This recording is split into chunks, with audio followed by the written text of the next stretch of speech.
अस्सलाम वालेकुम। अच्छा दोस्तों, ये थीमेटिक एनालिसिस के हवाले से एक एग्जांपल है। अगेन क्वेश्चन पूछा गया था जिसको मैं एक्सप्लेन इसलिए यहाँ पर कर रहा हूँ ताकि अगर मिलती जुलती एग्जांपल्स हों तो आपको समझ आ जाए कि आपने अप्लाई कैसे करना है थीमेटिक एनालिसिस को। और इसमें कुछ एक पॉइंट ऑफ व्यू ऐसा भी था जिसके हवाले से मैं आपको जवाब देना चाहता हूँ कि रिस्पोंडेंट्स की, आपकी रिसर्च के जो पार्टिसिपेंट्स हैं उनकी जो ट्रेड्स हैं उनको आपने बीच में नहीं लेकर आना और इस बुनियाद पर कंफ्यूज नहीं होना कि उनके एक्सपीरियंस को या उनकी एज को या उनके प्रोफेशन को, इन चीज़ों को डिस्कस करने के चक्कर में आपने अपने थीम्स को डिस्टर्ब नहीं करना। थीम्स बेसिकली वो हैं जो वो बात कर रहे हैं आपके क्वेश्चन से रिलेटेड। बाकी जो उनके डेमोग्राफिक्स हैं वो आप अपनी बॉडी ऑफ रिपोर्ट में डिस्कस करेंगे, मैं आगे चल के बताता हूँ। अब ये रिसर्च है doctors producing health content on social media, कि वो डॉक्टर्स जो सोशल मीडिया पर हेल्थ कंटेंट प्रोड्यूस करते हैं उनके हवाले से कुछ फैक्ट्स एंड फिगर्स सामने लेकर आने हैं।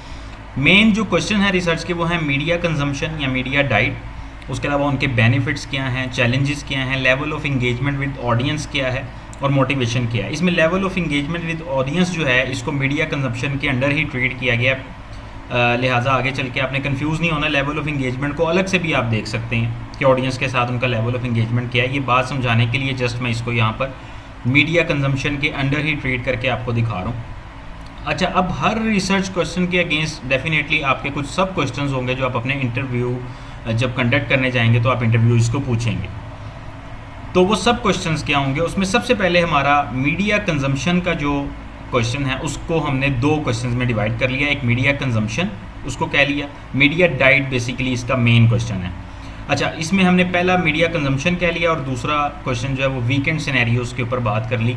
मीडिया कंजम्पशन में हमने ये पूछ लिया कि जी आप कितना डाटा कंज्यूम करते हैं, मीडिया कितना कंज्यूम करते हैं ये हेल्थ कंटेंट प्रोड्यूस करने में, और वीकेंड के सिनेरियोज़ में क्या होता है, वीकेंड पे आपकी इंगेजमेंट या इंटरेक्शन आपकी ऑडियंस के साथ ज़्यादा होती है, कम होती है।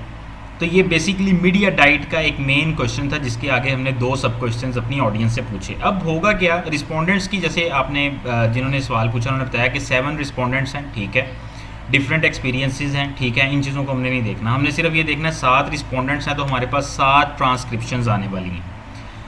एनालिसिस प्रैक्टिकली करना कैसे है, सबसे पहले तो forget trades of the audience. आपकी जो रिस्पोंडेंट्स हैं, जो पार्टिसिपेंट्स हैं, थीम डेवलप करते वक्त उनकी ट्रेड्स को आपने सामने नहीं रखना, उनको एक साइड पे कर दें। उनके एक्सपीरियंस को, जो भी नंबर्स हैं इस हवाले से, उनकी एज वगैरह उसको साइड पे रखते हैं, सिर्फ थीम डेवलपमेंट पे फोकस करना है आपने। बाकी चीज़ें जैसे मैंने पहले बताया हम रिपोर्ट में कवर करेंगे। तो अब बाकायदा तौर पे एनालिसिस के लिए आपने ये चीज़ जहन में रखनी है कि जैसे ये वाली एग्जांपल है, इसमें आपने जो इंटरव्यूज़ सेलेक्ट किए हैं वो ऑलरेडी वही सिलेक्ट किए हैं जो प्रोड्यूस कर रहे हैं सोशल मीडिया पे कंटेंट। ऐसा नहीं है कि एक्सपीरियंस की बेस पर आपको ये टेंशन हो रही है कि जी 3 जो है वो ज़्यादा एक्सपीरियंस्ड है तो वो प्रोड्यूस कर रहे हैं, 4 नहीं कर रहे, या 3 ज़्यादा सीनियर है उन्हें आइडिया ही नहीं है सोशल मीडिया का तो 4 जो है वो यंग है तो वो प्रोड्यूस कर रहे हैं। आपने ऑलरेडी चूज़ ही उन लोगों को किया है जो सारे के सारे कंटेंट प्रोड्यूस कर रहे हैं, तो दैट्स इट, बस ये चीज़ आपको चाहिए, ठीक है जी।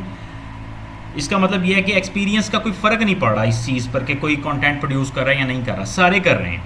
हाँ, ये हो सकता है कि कोई ज़्यादा प्रोड्यूस कर रहा है, कोई कम कर रहा है, या फिर कुछ इतने एक्सपीरियंस्ड हैं कि वो वेबसाइट्स वगैरह भी उन्होंने बनाई हुई हैं, वो इतना ज़्यादा इंगेज्ड होके और इतनी कमिटमेंट के साथ कर रहे हैं ये काम, और कुछ लोग जो हैं वो just social media pages use कर रहे हैं। तो कंटेंट सब प्रोड्यूस कर रहे हैं, इस चीज़ को आपने ज़हन में रखना है। बाकी उनके एक्सपीरियंस से आपको कोई लेना देना नहीं है, वो बाद में आप डिस्कस करेंगे। अब हम पहले क्वेश्चन को देखते हैं कि फर्स्ट क्वेश्चन है आपका, वो है use of media, media diet का जिसको नाम दिया गया, और इसके सब क्वेश्चन हैं मीडिया कंजम्पशन और वीकेंड सिनेरियो। लेट्स से कि आपके रिस्पोंडेंट्स इस तरह से आंसर कर रहे हैं। कोई कह रहा है जी 3 लोगों ने कहा आई यूज़ 2 GB डाटा, 6 लोगों ने कहा I use Insta and FB as social media platform, उसके अलावा 3 लोगों ने कहा I am a user of PTCL broadband, 3 लोग कह रहे हैं कि I don't count media consumption, मतलब मैं इसको इंपॉर्टेंस नहीं देता। एक कोई रिस्पोंडेंट है वो कह रहा है मैं ट्विटर पे एक्टिव हूँ। उसके अलावा 7 रिस्पोंडेंट साथ के साथ यही बात कर रहे हैं कि वीकेंड पे उनकी इंटरेक्शन, कमेंट्स जो हैं उनकी पोस्ट पे वो ज़्यादा होते हैं, 20% व्यूज़ ज़्यादा होते हैं। अब इस एक मेन क्वेश्चन मीडिया डाइट के अंडर जो हमने 2 मीडिया कंजम्पशन और वीकेंड सिनेरियोज इस पे जो मबनी क्वेश्चंस पूछे थे उनके रिस्पॉन्सेज हमारे पास आ गए, जिनको अब हमने सेग्रीगेट कर लिया कि ये रिस्पॉन्सेज हैं, जिसमें ये रेड कलर में जो आपके सामने आ रही हैं ये मीडिया कंजम्पशन का लेबल हम इसको दे देंगे। आई यूज़ 2 GB डाटा, तो इसमें मीडिया कंजम्पशन का हमने लेबल दे दिया कि वो बता रहा है कितना मीडिया कंज्यूम करता है। एक बंदा कह रहा है मैं user of BTCL broadband media consumption, मतलब अनलिमिटेड डाटा यूज़ कर रहा है। एक कह रहा है आई डोंट काउंट मीडिया कंजम्पशन, तो ये भी मीडिया कंजम्पशन का इसको लेबल, 3 लेबल हमारे पास इन 2 क्वेश्चन में से निकल आए कि ये मीडिया कंजम्पशन इनकी किस तरह से है। ठीक है, अब दूसरा जो सवाल था कि सोशल मीडिया, दूसरी बात वो कर रहे हैं कि मैं इंस्टा या फेसबुक यूज़ करता हूँ, उसमें आप देखें कि 6 लोगों ने कहा कि हम इंस्टा या फेसबुक यूज़ करते हैं, एक ने कहा ट्विटर यूज़ करता हूँ। तो ये हमने इसमें से जो हमारे पास ये थीम नहीं है, इसको हम लेबल कर रहे हैं कि ये प्लेटफॉर्म का एक लेबल निकल आया और एक हमारे पास आ गया मीडिया कंजम्पशन का। ठीक है जी, और तीसरे नंबर पे इंगेजमेंट का एक लेबल निकल आया जिसमें वो बता रहे हैं कि मैं 10% कमेंट्स मुझे आते हैं ज़्यादा वीकेंड्स पे, और एक कह रहा है अपना, बाकी 7 कह रहे हैं कि व्यूज़ भी ज़्यादा होते हैं और कमेंट्स भी ज़्यादा होते हैं। ये हमारे सातों लोग यही बात कर रहे हैं। अब इसको हमने आगे चल के थीम में कैसे कन्वर्ट करना है, ये 3 चीज़ें हमने इवॉल्व की थी। ये 3 चीज़ें एक मेन थीम हमें बता रही हैं जो कि हमारा रिसर्च क्वेश्चन है। हम रिसर्च क्वेश्चन को नहीं देख रहे, आपकी मर्ज़ी, आप मीडिया डाइट की बजाय इसको कोई भी नाम दे दें। मीडिया कंजम्पशन जो लेबल था, प्लेटफॉर्म और इंगेजमेंट मीडिया, वो तीनों चीज़ों को हमने एक थीम के अंडर कंसिडर कर लिया है। अब आगे इस थीम को हमने एक्सप्लेन करना है और रिपोर्ट में जो है वो आपने इस इशू को डील करना है कि एक्सपीरियंस, नॉन एक्सपीरियंस, ज़्यादा कम एक्सपीरियंस आपने कैसे ट्रीट करना है। तो पहला जो आपकी रिपोर्ट के अंदर हेडिंग होगी वो होगी मीडिया डाइट एंड इंटरेक्शन या इंगेजमेंट, और उसे आप रिपोर्ट कैसे करेंगे कि majority of the respondents is using Facebook and Insta as an interactive medium. Majority कैसे, वो जो आपने वहाँ पे फ्रीक्वेंसी लिखी थी कि 6 लोग कह रहे हैं वो इंस्टा या फेसबुक यूज़ कर रहे हैं। उसके बाद majority of the respondents witnessed increased engagement on weekends. ठीक हो गया जी, ये भी आपकी मेजॉरिटी ने बात की है, 7 लोगों ने ये बात की है।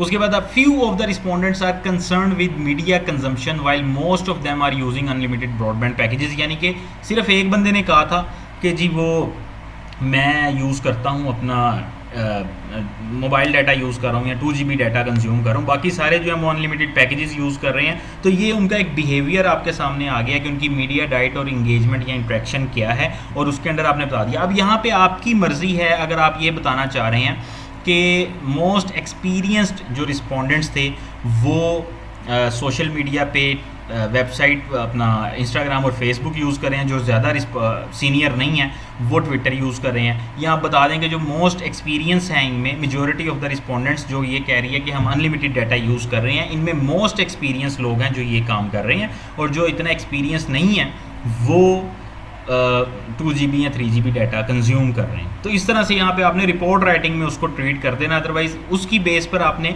थीम्स की डेवलपमेंट के चक्कर में नहीं पड़ना। थीम आपने सिंपली उनकी ट्रांसक्रिप्शन को देखते हुए कोड करना है चीज़ों को। जैसे यहाँ पे आप देखें, ये जो 2 सवाल आपने पूछे उसमें आपके पास 7-8 तरह की जो स्टेटमेंट्स आई हैं, उनको आपने देख लेना कि ये डाटा कंजम्पशन की बात हो रही है, डाटा कंजम्पशन की बात हो रही है, फिर ये इंगेजमेंट की बात हो रही है। इस तरह करके आपने इसमें से अपने लेबल्स निकालने हैं या डिस्क्रिप्टिव कोड्स जिन्हें हम कह सकते हैं, और ये सब थीम्स भी इन्हें आप कह सकते हैं, और उसके बाद इनकी बुनियाद पर हमने यहाँ पर एक मेन थीम बना लेना। तो उम्मीद है कि ये चीज़ आपको समझ आई होगी। अगर नहीं समझ आई तो आप कमेंट सेक्शन में मुझे पूछ सकते हैं।